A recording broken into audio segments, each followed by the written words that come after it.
Hi, I'm Kaya. Last week my parents looked me dead in the eyes and said they regretted having me, not because I did anything wrong, but because I wasn't their golden daughter. For 28 years I tried to matter. I gave them my savings. I stood in the background. I let them erase me piece by piece. Then they found my journal, the one I never meant for anyone to read, and for the first time, they broke. But the damage? It was already done. Before we go any further, tell me, what time is it where you are? And where are you listening from? Drop it in the comments. I read everyone. They say spring softens everything, the sunlight, the wind, the way people speak. But nothing about that Saturday morning felt soft. I parked a little ways down the street. The Brenner house hadn't changed. Blue shutters, a porch swing that hadn't swung in years, and a maple tree I used to climb when I was small enough to be noticed. I balanced the warm scones in one hand and adjusted the scarf around my neck. The scarf was soft green wool, frayed just slightly at the edges. Mom gave it to me 5 years ago, her version of an apology without ever saying the word. Inside, everything smelled like butter and cinnamon. I could hear Celine's voice before I saw her, bright, clipped, and performing for her audience as always. She greeted me with a distracted, "Hey," then turned back to their mother, her wine glass already in hand. Dad was at the head of the table, reading the news off his tablet like it was a boardroom briefing. No one stood up. No one offered to take the scones. I found a spot at the far end and quietly slid them onto the table. "Blueberry," I offered, hoping to break the stiffness. Dad's favorite. No response. Celine continued detailing her firm's expansion into Portland, and Dad nodded occasionally, the way men do when they're not really listening, but don't want to admit it. I waited for a natural pause to share my news. My solo exhibit at the gallery downtown had drawn over 200 guests, even a write-up in the Tribune. "So I had my opening last Friday." Celine raised her hand mid-sentence. Wait, Dad, tell them about that investor who wants you to speak at the Rotary. He sounded huge." He leaned back, folding his arms. Yeah, he's a good kid. Reminds me of someone who listens." I closed my mouth. The scones were cooling. "I just thought it was nice." I tried again, voice quieter. The exhibit. A lot of people showed up. Silence. Mom finally glanced over. "Kaya, you've always been, how do I say it, so performative, even as a kid. You don't need a crowd to be proud of yourself, sweetie." Performative. I bit the inside of my cheek, willing my smile to hold. I watched her sip her tea like she hadn't just taken a scalpel to my ribs. Then Dad said it. "You know, if we're honest, we shouldn't have had a third child. It was too much. We weren't ready. That's not your fault, but it changed everything." His voice was calm, practiced, like he'd said this to himself before, like this was a business decision, finally finalized. I blinked, waiting for Celine to laugh and call him ridiculous. She didn't. Mom didn't flinch either. She just folded her napkin and said, "We said we regret it. That doesn't mean we don't love you. Don't twist things." I sat still for a beat too long. My coffee had gone cold, my face hot. "Did you really just say that out loud?" "You always overreact," Celine muttered without looking at me. I stood slowly. My chair scraped loudly against the hardwood floor. "I need some air." The hallway was dim but familiar. My feet took me toward the photo wall out of instinct. I hadn't looked at it in a long time. I wish I hadn't now. There were new frames. Celine's wedding in Vermont, her husband holding their son, Mom and Dad at some lakeside anniversary dinner. Even childhood photos of Celine and Evan, our brother, grinning at some long-ago science fair. Not one of me. Even the photo from my graduation, the one with my cap crooked and Dad's arm around my shoulder, was gone. I stepped closer. There was a square of clean space where it used to hang, a paler patch surrounded by faint dust, like a missing tooth in a smile. That's when my knees buckled a little. I pressed a hand against the wall to steady myself. My throat felt like cotton. My eyes stung, but I wouldn't give them tears. I walked back to the front hallway, picked up my bag, and opened the front door. The air outside was crisp, but it didn't sting as much as the silence inside had. Standing on the porch, I whispered aloud, just to myself. "They don't regret having me. They just regret that I didn't become who they wanted." I didn't remember the walk back to my apartment. I think I crossed 4 intersections without really seeing the lights change. By the time I stepped through my front door, the blueberry scones I had baked were still warm in the tote, untouched, their buttery sweetness now bitter on my tongue without even taking a bite. The air in the apartment felt heavier than usual, like grief had moved in while I was gone. I didn't collapse on the couch. I didn't cry. I didn't scream. I hung up my scarf, the one Mom had given me 5 years ago, and stood there staring at the empty hook beside it. My keys dangled quietly. Everything looked the same, but nothing felt the same. I moved slowly to my dresser.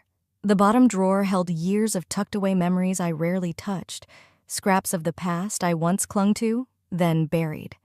I pulled it open and sat cross-legged on the worn carpet, the city hum whispering through the window behind me.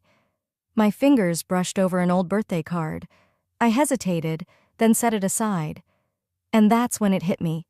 I was 9 again, standing just outside the kitchen door, half hidden behind the floral curtain. I hadn't meant to eavesdrop. I was going to ask Mom if I could open my second gift early. But her voice cut through first.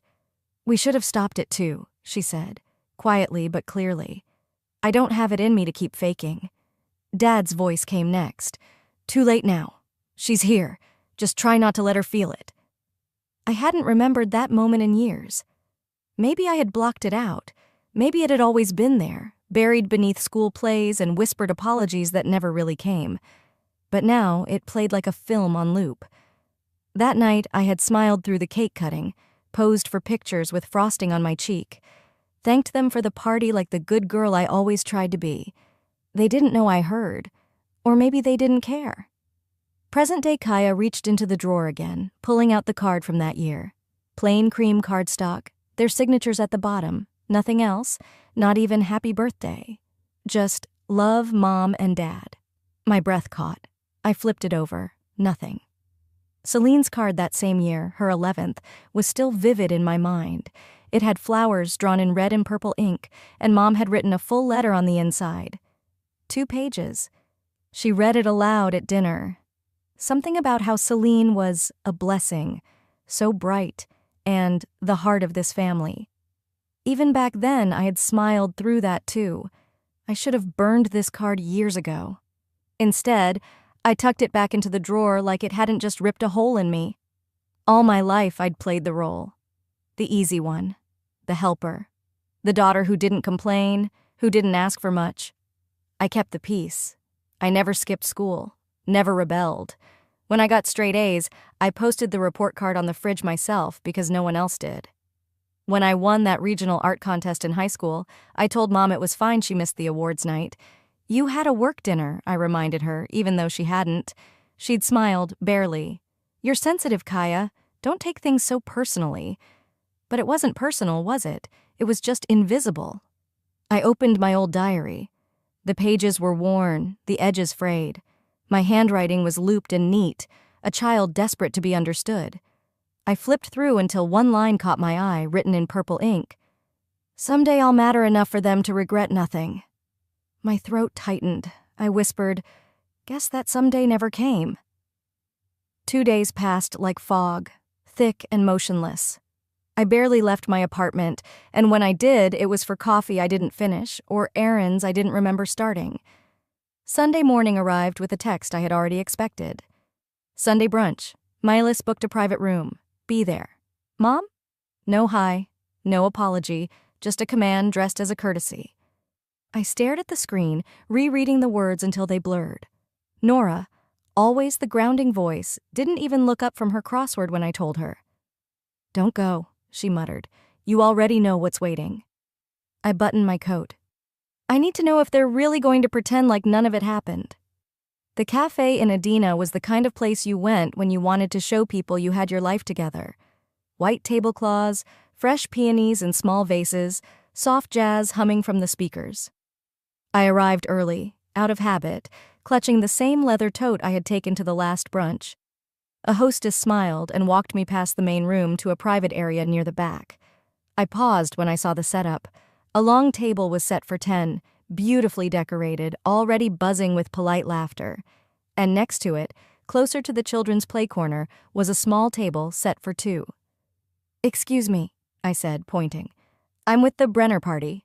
She checked her tablet. "Yes, Kaya, right? You're listed for the small table." My jaw tightened. "That one?" She nodded. "Yes, ma'am, right here." The chair screeched as I pulled it out. I sat, feeling every inch of distance between me and them. The noise of toddlers banging spoons behind me was the only thing drowning out the ringing in my ears. I folded my hands in my lap and stared at the untouched cutlery. Eventually, my father stood and tapped a glass. "Glad everyone could make it. Let's eat and enjoy." And then my mother rose. Her smile was soft but deliberate. She lifted her glass and said, "Here's to Celine's promotion, regional director finally, and to Melis's engagement. We couldn't be prouder. Truly, you two are the joy of our lives." Cheers, clapping, even some awes from the cousins. I lifted my mimosa, sipped slowly, and stared straight ahead. There were 10 names on that table. Mine wasn't spoken. When dessert was served, I excused myself to the restroom. The mirror was too clean, too bright. I barely recognized the woman staring back. "Even here," I whispered, "they need me to vanish for everything to look perfect." I fished out my phone. One word to Nora, confirming. She'd know exactly what it meant. I returned quietly, hoping to slide back in without much notice. But Celine leaned over just as I reached my chair. Her perfume was sharp, her smile sharper. "You know they only invited you so you wouldn't make a scene, right?" I didn't flinch. Maybe they should have let me stay invisible. The ride home blurred through my windshield, trees sliding past like ghost limbs. I didn't even turn on the radio. Just silence, the kind that buzzes at the edges of your thoughts. Back in my apartment, I didn't take off my coat right away. I just stood in the middle of my living room, the air stale and still, as if even the walls were holding their breath. My scarf still smelled faintly like the brunch cafe, syrup and disinfectant. I moved toward the mirror in the hallway, catching my reflection under the yellow ceiling light. Same blouse, same face, same Kaya who'd sat near the toddler corner. I slipped off my shoes one at a time, slowly, like I was peeling off skin that didn't belong to me. I tossed my phone on the couch, then paused. It buzzed with a new notification. An email. I pulled it up, ready to ignore it, but then I saw the subject line. Updated Trust Structure Carver Family Holdings. The sender was a law firm we'd used during the Lake Eden estate fiasco years ago. I knew that name. I opened the email. No greeting, no explanation, just a bulleted summary of updates to the trust. My name wasn't anywhere in it. A small note caught my eye. Celine Carver to serve as sole trustee and inheritor of the Lake Eden estate. I sat down hard on the edge of the couch, eyes glued to the screen. I felt something rise in my throat, like acid, like air sucked out too fast. I blinked, twice, hoping the words would shift. They didn't. I reached for the side drawer where I kept an old box labeled Lake Eden. I hadn't touched it in years. I pulled out a folded diary page from 2014. I gave them what I had. All I asked was to belong. The memory hit me like winter wind through an open door. It was after the storm, when Mom called crying, saying the cabin might be foreclosed if we didn't cover taxes and legal fees. I'd been 26, just starting to sell paintings at pop-up markets. I'd transferred $43,000 from my savings without hesitation. I remembered the hug, tight, trembling. Her whisper, "You'll always have a home there." What a lie. Or maybe a script. Something she said to calm her conscience. I grabbed my phone and called Dad. I didn't rehearse it. I didn't need to. He picked up. "Hello?" "When were you planning to tell me about the trust update?" I asked, voice flat. He hesitated. "Kaya, it's complicated. You've been a bit distant." I heard Celine in the background, her voice sharper, irritated. "Just tell her it's finalized. She wouldn't understand anyway." I hung up. No goodbyes. I didn't cry, not this time. I just stared at the floor, then stood up and grabbed my keys. The night air outside smelled of early spring, wet bark, and leftover snow. I drove straight to my storage unit on Hennepin, barely noticing the way my hands gripped the wheel. Inside the dim fluorescent light, I found the plastic bin marked Tax Property Old. I dug until I found a manila envelope with faded marker, Lake Eden receipts and title transfer notes. I held it in my hands, palms sweating, heart thudding with something deeper than rage. If they want war, I whispered, they forgot who helped build their fort. I didn't sleep that night. After pulling out the envelope from storage, I just sat in my kitchen, the old laminate floor chilled under my bare feet. The moonlight from the small window cut across the room, tracing the edges of the papers I hadn't dared to unfold in years. I told myself I'd wait until morning, but my hand had a mind of its own. The coffee I poured at sunrise had long since gone cold. Still, I held the mug like it could warm more than just my hands. I stared at the yellowed envelope again. Lake Eden, receipts, and title transfer notes. My handwriting, back when I still thought love meant something in ink. I tried to write it out in my journal. Something, anything, but all I could muster was one line. I want to stop existing where I'm not welcome. The words just hung there, silent, like the rest of the apartment. By mid-morning, I finally dialed a number I hadn't called in over a decade. Mr. Halverson, my late uncle's friend. A quiet man, always more patient than necessary. When his voice came through the receiver, I braced myself for formality. Mr. Halverson? This is Kaya Carver. I'm not sure if you remember. Kaya, he said gently. Of course I remember. Your uncle adored you. I closed my eyes.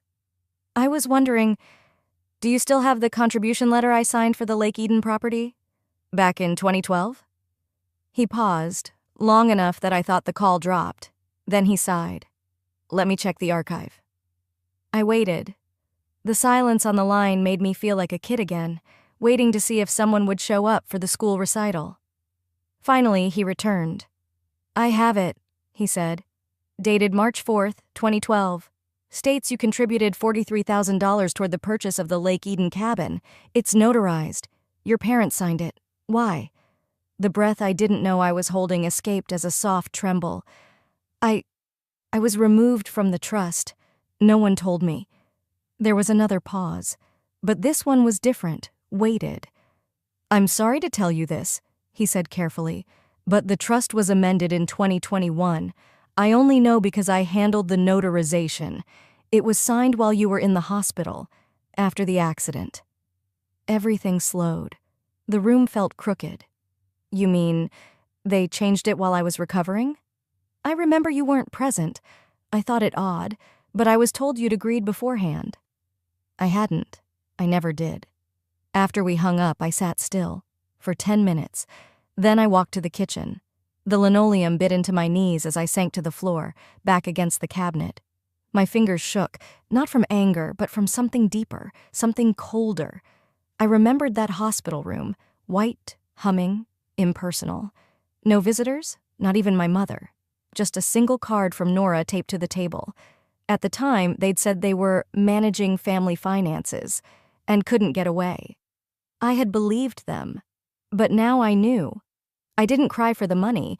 I cried because I had trusted, because I had loved them enough to forgive, again and again, hoping this time they'd meet me halfway. I cried because apparently I had never been in the will, just in the way. The sun had shifted low by the time I stood, my legs stiff, heart hollow. I opened my phone and typed, I've seen the amendment. I stared at Celine's name, thumb hovering over the send button. The typing bubble flickered once, then vanished. I waited. Nothing. Then I hit delete. They don't get to ghost me anymore, I whispered to the air, and for the first time in a long time, it felt like I wasn't the one disappearing. The drive over felt longer than it used to. Maybe it was the silence in the car, or maybe it was me calculating every word I needed to say. I had driven that route for birthdays, holidays, doctor appointments, but today, I wasn't arriving as the youngest daughter trying to smooth things over. I was arriving as someone they had underestimated. I pulled into the driveway and sat in the car for a minute, watching the curtains shift in the front window. They'd seen me. My outfit was plain, no jewelry, no softness, just a navy blouse and slacks. The folder in my bag weighed heavier than it should have. I stepped out and walked slowly up the steps. My mother opened the door, her face a careful mix of surprise and neutrality. "Kaya," she said, like I'd stopped by to return a casserole dish. Celine appeared behind her, holding a coffee cup, already mid-sip. "Look who's here," she said too brightly. I didn't greet them. I didn't step inside yet. I looked at them both, two women who had spent years managing appearances like it was a job. Then I walked in. "Coffee?" my father asked from the kitchen, not looking up from his phone. "No," I replied, placing my bag down on the table. "I'm not here for tea. I'm here to return the favor. You erased me. I'm putting myself back in." Celine chuckled under her breath. "Kaya, really? You're still hung up on this?" I pulled out the folder and handed it across the table. "You can start with this." She took it, flipped open the first page, then scoffed. "This again? You always overreact." I didn't blink. "You removed me from the trust while I was recovering from surgery. You took a property I helped pay for and rewrote the history to suit yourselves." My mother sat down, lips pressed tight. My father rubbed his forehead but still said nothing. Silence had always been his favorite language. "You didn't just forget me," I continued, keeping my voice even. "You planned it, while I was unconscious, while I had IVs in my arms." Celine looked up from the packet, her tone sharp. "You were barely responsive. We made the decision for the good of the family. You were not stable." "No," I said, standing. "You were unstable.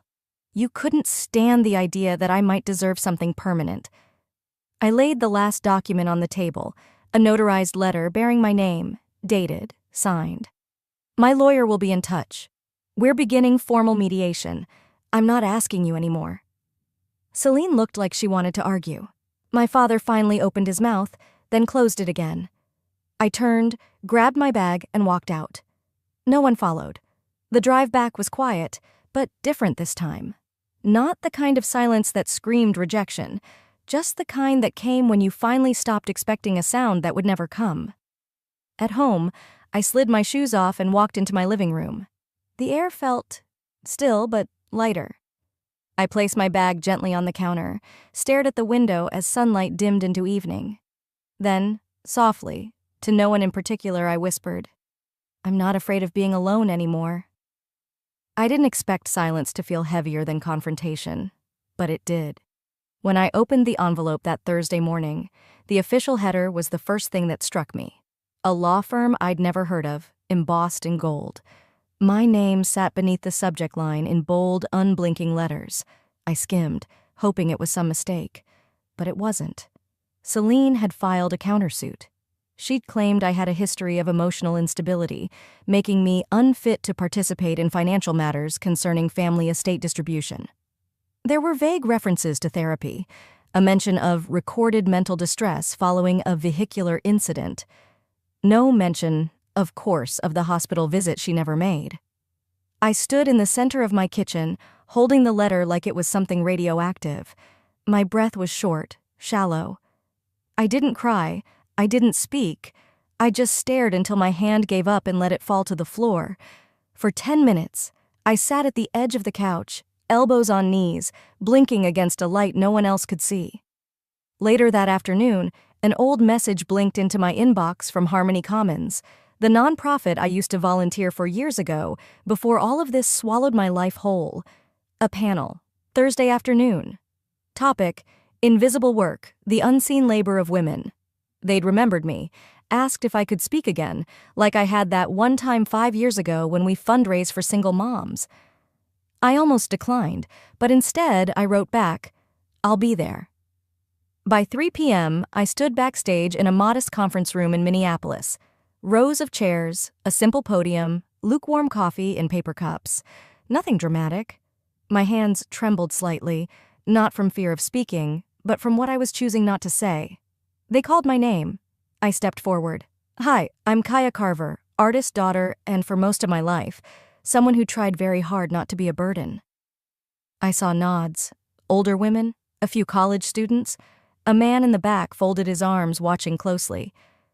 I used to think that being easy meant I'd be safe, that if I didn't complain, if I didn't challenge anything, I'd be kept.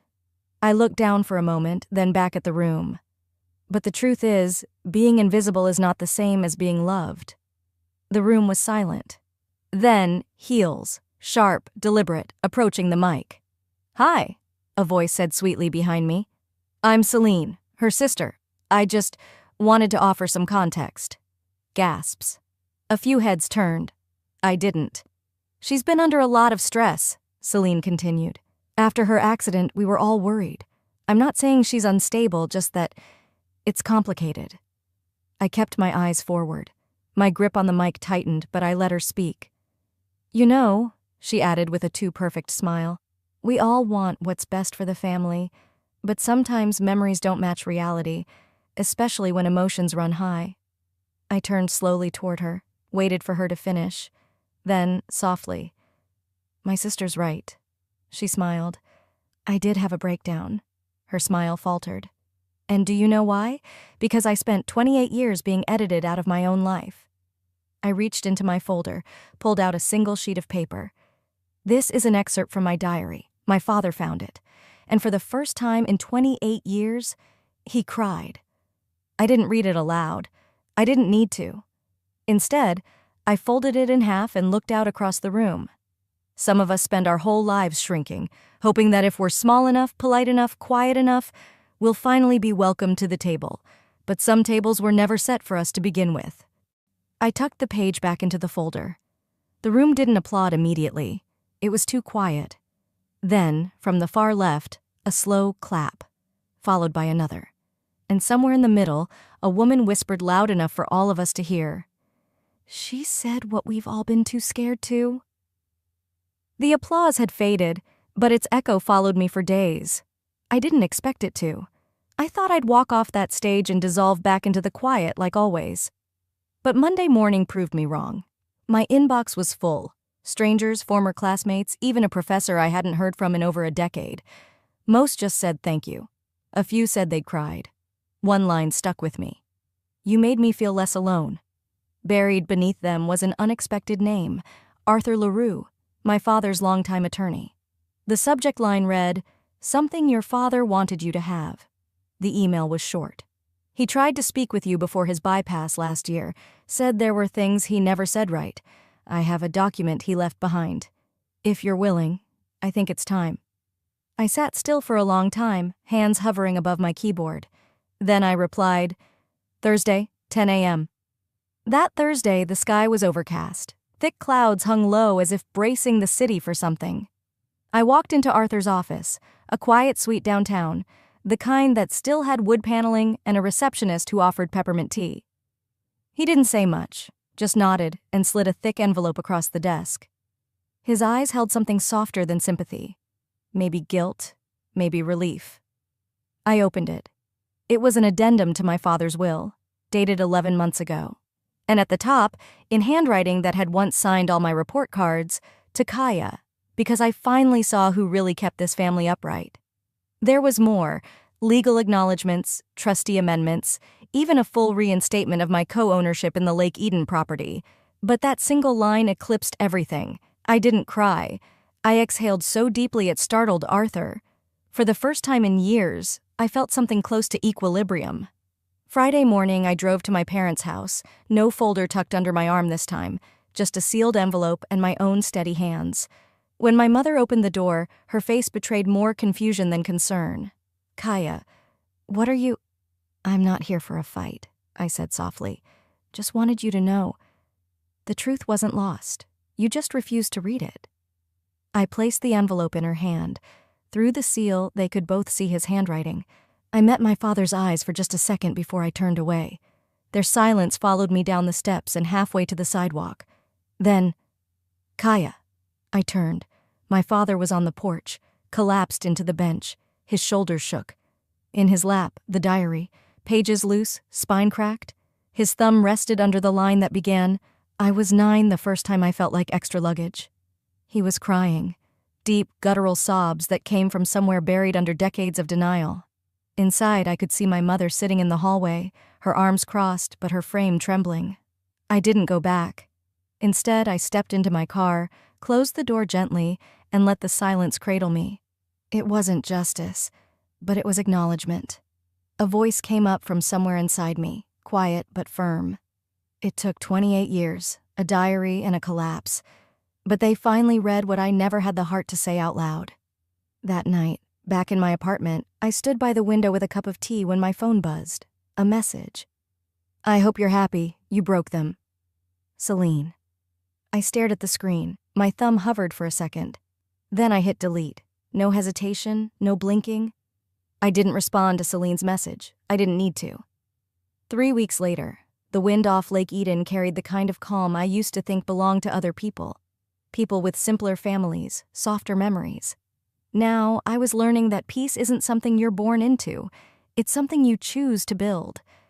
The cabin my aunt left me was small, but it held everything I needed: space, quiet, and no expectations.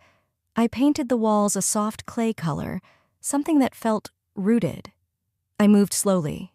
No rush, no performance, just presence. There's one photo on the shelf above the fireplace. It's not of any reunion or celebration. It's of me at 8 years old, holding a red notebook, with marker smudges on my cheeks and a ribbon in my hair. She didn't know much yet, but she already knew how to carry things quietly. Beside it, I framed a torn diary page, the one that used to make me cry, the one they used to ignore. Now it sits beneath glass, not because it hurt me, but because it proved I existed. A few nights ago, I pulled out one last unsent letter. I had written it months ago, after that hospital stay they barely showed up for. It started with, "I forgive you," and ended with a sentence that had haunted me for too long. I just wanted to be enough. I read it twice, then took it outside to the fire pit. The paper curled quickly, turned black at the edges, then folded into ash. I watched it disappear into the wind. No tears, no bitterness, just release. Because sometimes the apology never comes, and sometimes silence is the apology. On Thursday, while cleaning the screened porch, I found something wedged under a floorboard, an old red ribbon, the same kind that once bound my childhood journals. I held it for a moment, thumbed the frayed edges, and smiled. That afternoon, I wrapped it around a new notebook. Blank pages, clean slate. I wasn't starting over. I was starting forward. By Friday, I was standing in front of a semicircle of teenagers at the local community center. My first creative writing class. The room smelled like dry erase markers and possibility. A girl named Lily, no older than 15, raised her hand hesitantly. "Does it ever stop hurting?" she asked. I paused. Not because I didn't have an answer, but because I finally did. "Not always," I said. "But it stops defining you." She nodded, and I saw something shift behind her eyes, a tiny breath of belief. And for the first time in a long time, I felt the chain break, not just for me, but maybe for her too. Later that evening, I sat on the porch with a mug of cinnamon tea and my notebook resting on my knees.